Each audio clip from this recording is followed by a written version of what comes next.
The Champions Trophy 2025 is set to kick off on February 19 as 8 teams compete to clinch the coveted ICC tournament. While India, Australia and Pakistan remain favourites to clinch the Champions Trophy, England and New Zealand have the potential to upset the odds. To speak in detail on the Champions Trophy 2025 contenders, WION's Nikhil Mathur joins me, Aditya Pimpale, as we build up for the tournament.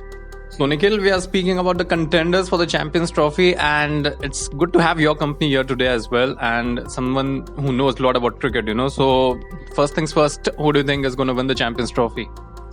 I mean, that's a tough question to ask.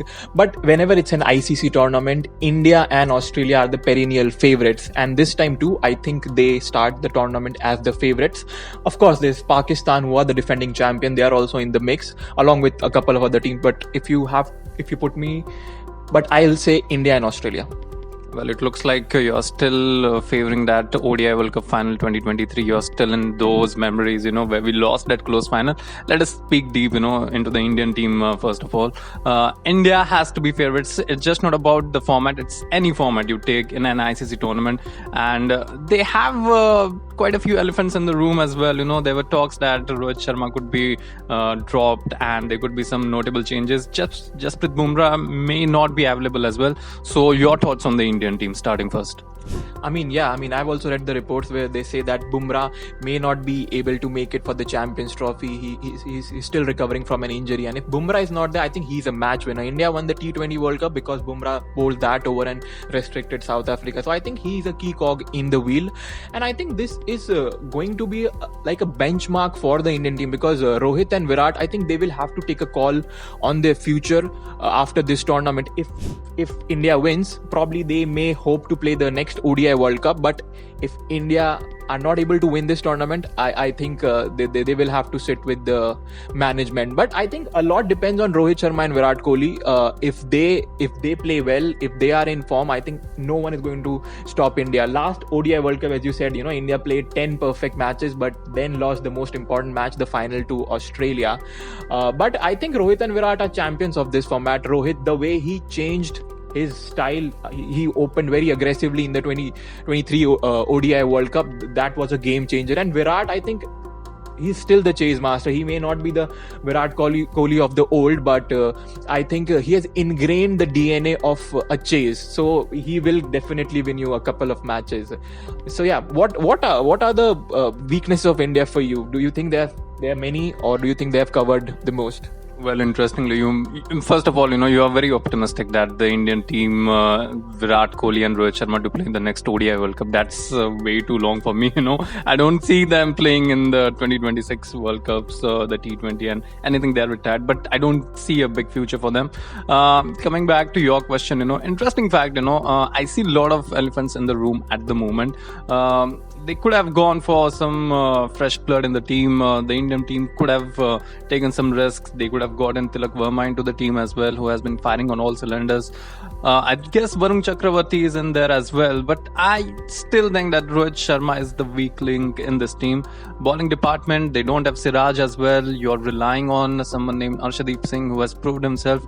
But again, it's a big tournament, big ICC tournament. So I think the bowling department, it's going to be something like an interesting factor.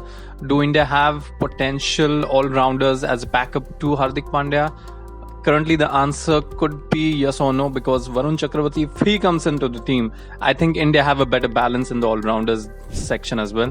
But it's still subject to ICC clearance, I guess, Varun's inclusion into the Indian team. We have February 11, you can submit the team, so they still have time. But the only thing that could backfire for India is they know that they are playing in Dubai, so they have packed the squad with spin bowlers. You have Jadeja, you have Akshar Patel, you have Washington Sundar, and now after Varun Chakravarti's heroics in the recently concluded T20 series, he is now part of the ODI series as well. So he could definitely make it to the Champions Trophy squad. But then again, I think, and as you said, now with Bumrah's injury concern, I think India covered in the spin department, but they need someone. If Bumrah is not there, they need a pacer. As you said, Siraj was dropped for the Champions Trophy, so he may be in the reckoning again. I think they can give an opportunity to Siraj if they have another opportunity or a window from or guideline from which they can draft him in. But that doesn't look like the story at the moment. But if I'm going to ask you, if you're going to rate India's chances 10 out of 10, what would be India's chances to win the Champions Trophy? I think it's going to be a rematch of the 2023 ODI World Cup final, and I think hopefully this time India will get the better of the Aussies. In fact, you know that Australia have also suffered a huge injury blow as we were speaking about it before we began the podcast. Pat Cummins is highly unlikely to lead Australia in the Champions Trophy, so that comes as a huge blow because I think Pat Cummins is one of the greatest captain of all time. You know, he's not just his contribution with both bat and ball, his the way he has led this Australian side is commendable. And you have to remember in the final as well, he got the crucial wicket of Virat Kohli, and he's always there. Remember when Maxwell scored that double 100? It was Pat Cummins on the other side who was there blocking everything. Oh, interestingly, you had just switched the topics to Australian team. I was anyways going to come there, but you mentioned about the Australian team. He's a big apex predator in that team. And his miss is going to be a big blow for the Australians. Hazelwood is also nursing injury as well at the moment, so there are two top class bowlers whom you might not be seeing play. Mitchell Starc also suffers with odd injuries at times. He may not play all the matches at times. So Australia have a weakness, to be honest. So bowling is one weakness, and in the batting department though they have quite a few options as well. So how do you rate Australia's chances there? I mean, as I said, if it's an ICC tournament, the form book goes out of the window. Of course, they have injuries, but they just turn up on big occasion, and especially towards the business end. Remember 2023 ODI World Cup, they didn't have the best of the starts. They in fact lost to India, but when it comes to the business end of the tournament, they click, and I think they are one of the favorites. And Travis Head, I mean, he has been an enigma. He's also in the running. You might see Steven Smith back leading Australia or Travis Head. It's a toss-up between the two. So I think they raise their level when the occasion comes. They raise their level, and as you said, they have a lot of injury crisis. So now Hazelwood, Pat Cummins, Mitchell Marsh is already ruled out. So they will have a couple of places to fill, but I think they have good options, backup options. You're saying that they have good backup options at the moment. Just a word on who should be the captain of the side. If Pat Cummins misses out, you have the experienced Steve Smith. You have Travis Head, who has been firing on all cylinders. If you are the selector of the Australian team and working closely with the management, who do you go for?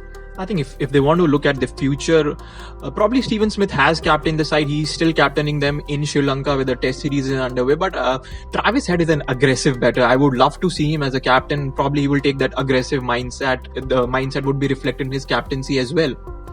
Okay, that's interesting. Do you think will you go with the experience of Steven Smith or someone like Travis Head?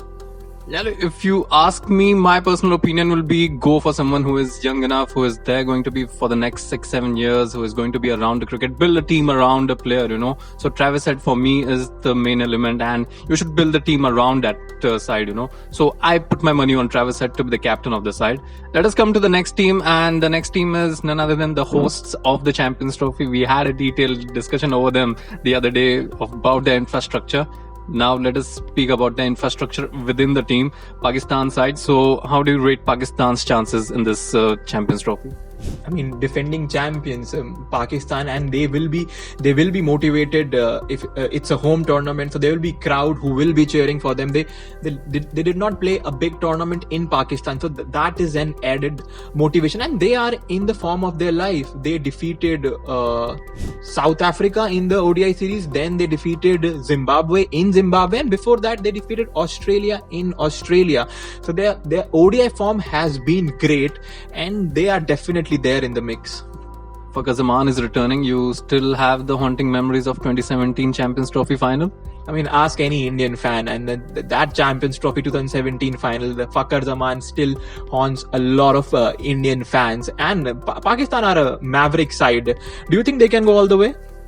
I think, the home support does play a part. We have seen good tradition in the ICC trophies, recently that home teams are always doing great. That may be the 2011, 2015, 2019, even the 2023 ODI World Cup as well. Home teams have always been there in the final. So I think Pakistan are at least going to be there in the semi-finals. And with just 8 teams, the home side has to have the advantage. Are they going to go all the way? I don't think so. They will go all the way. I see India and Australia being the better teams. They just have that X factor in them. But you never know. It ultimately comes down to one bad performance from either of those teams. And as we saw with India, 2023 ODI World Cup, one bad day and you're not the champions. So that might be the case, with Pakistan as well. I don't think so. Pakistan are there. And Nikhil, next up, what happens with the Pakistan team. All around a mess, Mohammad Rizwan is the captain. Babar Azam, there are a lot of transitions going in that team as well. I mean, yeah, but I think they still have a stable core there in bowling. They have Shaheen Shah Afridi, Nasir, and Babar Azam. Babar Azam, I think one player who has been touted as one of the greats. Babar Azam need to win a tournament for Pakistan on his own. I think he has played a good couple of good knocks here and there, but he hasn't won a tournament for Pakistan. I think he has to put out his hand and say, I am going to go and win this tournament for Pakistan. I think then they are unstoppable. Otherwise, as you said, I think I could see them reaching semi-final, but final seems a bit too stretched for them at the moment. Interestingly, that reminds me of someone named Neymar, who was always touted as the prince that did not become the king, and that is what Babar Azam is certainly going at the moment. Let us speak about, teams that could be in the mix: New Zealand, England, and South Africa. Any ICC tournament, they will always be there as one of the favorites, and you won't be surprised if they make it to the semi-finals, but somehow they just don't go above the line, especially for New Zealand and South Africa. So your thoughts on those 3 teams? I mean, yeah, England were the ODI as well as T20 champions before the last respective World Cups. But I think they have, to be honest, they have fallen off the cliff. I think they are not at the level that they should be. They still pack a punch, with Jofra Archer, Josh Butler. They still have a good team. But if I have to take a wild guess, who could be that team that, or a team that I really want to win? I really want them to win is South Africa, because they were earlier choking in all these ICC tournaments. Then they got past that choke, but now they're losing in the finals. They lost the under-19 women's final. Then they lost to India in the T20 World Cup final. But I think this is the only ICC tournament that they have won. They won the inaugural edition of the Champions Trophy. So I really want South Africans to do well. What about New Zealand? Let me have a guess with New Zealand. Good team. If they make it to the finals, I won't be surprised. They have all the mix, the blend of youth and experience as well. Mitchell Santner is leading the team this time, so Kane Williamson is always going to be part of it, part of the mix as well. Michael Bracewell is part of the team as well. I rate their chances, but again, I don't think so that they are going to get over the line.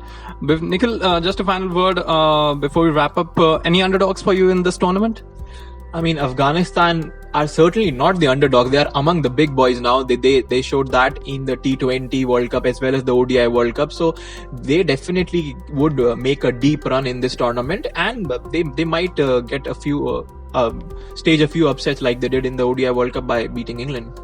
Okay, that was Nikhil Mathur, giving his precious thoughts on who is going to win the ICC Champions Trophy 2025. We hope that you have enjoyed this edition of the WION podcast. Stay tuned with all the latest podcasts and updates on our website as well as on our social media handles as well. You can follow us on our X, Instagram, and other handles as well. For now, from me and the rest of the team, thanks for joining.